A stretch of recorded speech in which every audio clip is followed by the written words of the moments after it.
آج امت جس مشکل حالات میں کھڑی ہے اور پوری دنیا کے مسلمان جہاں کھڑے ہیں آج کسی سے مخفی نہیں، اور ہمارے حکمران کیا کر رہے ہیں اور جو ذمہ دار لوگ ہیں وہ کیا کر رہے ہیں کس سے بھی مخفی نہیں ہے۔ اپنا دین ایمان بیچا جا رہا ہے، تو یہ قرب قیامت کی نشانیاں ہیں۔ تو آج وہی بچے گا جو اللہ کی کتاب قرآن مجید کے ساتھ لگ جائے گا۔ اچھے لوگ تلاش کرے، ضرورت ہے ہماری تلاش کرنا۔ اگر اچھے لوگ کم ہو گئے تو ہم کہتے ہیں چلو نہیں تو نہ صحیح، یہ ہم کیسے کہہ سکتے ہیں جبکہ ہماری ضرورت ہے؟ ہم جگہ جگہ سے ڈنک کھائیں، جگہ جگہ سے ڈسے جائیں، ان اچھے لوگوں تک پہنچنے کی کوشش کریں۔ یہ دنیا چکی ہے اور اس کے دو پڑوں کے نیچے جو بھی آ گیا وہ کچلا جائے گا، بچے گا وہی جو کلی کے ساتھ لگ کے رہے گا۔ تو ہم نے اس کلی کو تلاش کرنا ہے، وہ کہاں ہے؟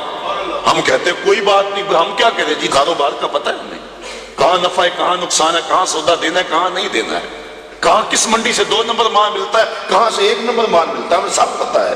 دنیا کا سارا شعور اور فہم و ادراک ہم رکھتے ہیں، اور یہاں آ کر ہم بھولے بن جاتے ہیں جی ہمیں کیا کریں، ہمیں تو کوئی صحیح ملا ہی نہیں گا، تم ڈھونڈو تو صحیح۔ ایسے لوگوں کو تلاش تو کرو، در در کی خاک تو چھانو، ایک دن وہ ملیں گے جن کے ملنے سے زندگی پیاری لگنے لگ جائے گی، جن کی قربت میں بیٹھ کے اللہ یاد آئے گا، اور جن کی صحبت تمہیں مالک کے قریب کر دے گی اور تم گناہوں سے خود بخود نفرت کرنے لگ جاؤ۔ بڑے سخت معاملے ہیں آخرت کے۔ آج ہمیں نعت خواں بھی کہہ رہے ہیں کہ مجھے دیکھ کے جہنم کو پسینہ آئے، یہ تو منہ میں طوطی بولتا ہے جو مرضی کہتا ہے، یہ تو کل قیامت کے دن پتہ چلے گا کہ پسینہ کس کو آتا ہے۔ کبھی جنت کا تمسخر اڑایا جاتا ہے، تو کیڑی جنت کا کرنا ہے تذکرہ، اسی جنت کا جس کو رسول اللہ ہاتھ اٹھا کے مانگتے رہے، اسی جنت کا تذکرہ کر رہے ہیں جس کے لیے حضور کا اشتیاق تھا، اسی جنت کی آرزو کر رہے ہیں جس کے لیے حضور نے فرمایا جب اللہ سے مانگو تو جنت فردوس مانگو۔ تو آج دلیری دی جا رہی ہے، آج پیر بیعت کرنے کے بعد جنت کا پرمٹ دے دیتا ہے۔ آؤ میں پیروں کے پیر کی کہانی سناؤں آپ کو۔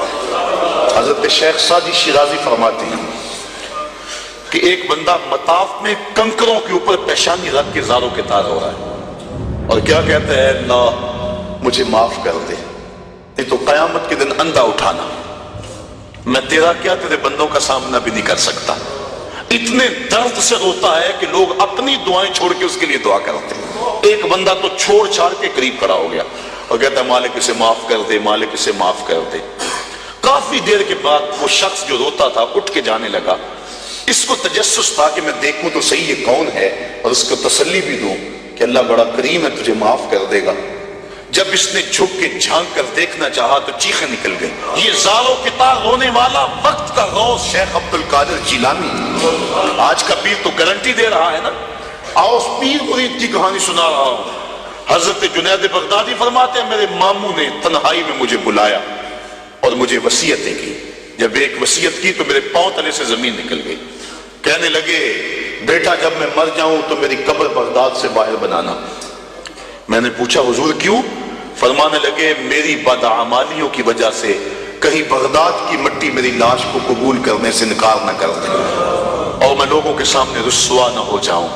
یہ ہیں وہ لوگ تتجافا جنوبہم عن المضاجع، جن کی کروٹیں بستروں سے الگ رہتی ہیں، اللہ کو خوف اور طمع میں پکارتے ہیں، لیکن زندگی کا ایک ایک لمحہ تقوی سے عبارت ہے۔ دنیا میں تکلیفیں سہی۔ حضرت امام جعفر صادق ساری زندگی ٹھنڈا پانی نہیں پیا، فرماتے تھے کیا خبر کہ اس کے حساب میں چکرا جاؤں۔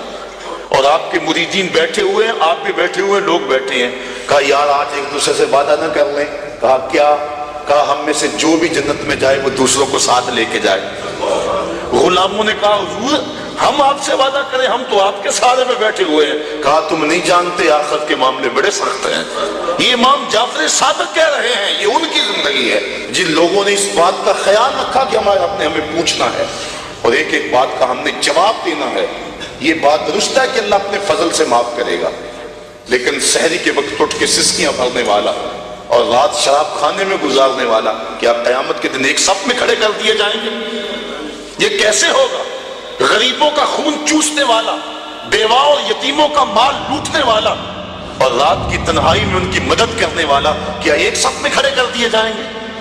ایسا کیسے ہو سکتا ہے؟ تو صاحب وہ تقویٰ ہے کہ انسان اپنی زندگی کے ایک قدم کو بچا بچا کے رکھے کہ میں اللہ کی ناراضگی سے بچ جاؤں۔